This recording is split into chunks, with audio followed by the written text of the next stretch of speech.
बिस्मिल्लाहिर्रहमानिर्रहीम। मेरे नाज़रीन, मेरे सामीन, दिलबर मौलईदा सलाम होवे। मेरा चैनल सबस्क्राइब कर गिनसो। अज असां दरियाए सिंध दी मन ते बैठे हैं। ये पत्तन है जखड़ इमाम शाह दा, ज़िला डेरा गाजी खान दा।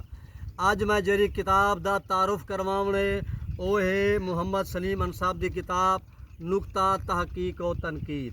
ये नौजवान शायर हैं, बज़्म कैफी जापुर दे जनरल सैकटरी हैं और मेरी अज की कचारी दे विच हाजी अब्दुल सत्तार साहब नाल बैठे।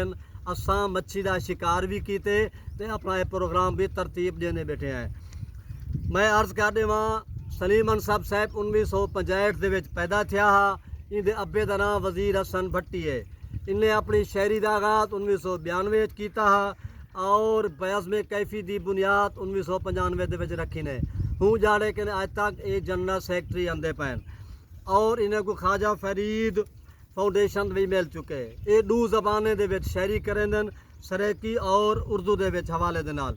उन्हें दी सरेकी दे दो शेर देखो। कोई ना साड़ी जात सुझाने लोढ़ू कासे मन दरिया ते, ऐ शेख वजीफे दी सुकेंदे हैं रोटी हम साइं दे धमीरियों को जरा दे गिधा कर। इवें एक नौजवान दे बारे लिख देन कि अज दे नौजवान माँ का एहसास नहीं करेंदे। रात को एक दो बजे बाहर यारें बाशां नाल गुजरेंदन ते रात को 1 बजे वलदन 2 बजे वलदन। उनकी माँ इंतजार बैठी होंदी है मेरा पुत्र आवे तो मैं जरा है उनका इस्तकबाल करा तो सुमे तो मैं को सकून आवे। उनके बारे उन्होंने एक मशहूर शेर है, वो तारी खिदमत पेश करे ना। शशदर थमी रह गई होगी, महफिल जम्मी रह गई होगी, बीवी बच्चे सो गए होंगे, जागती अम्मी रह गई होगी। खुदा हाफिज।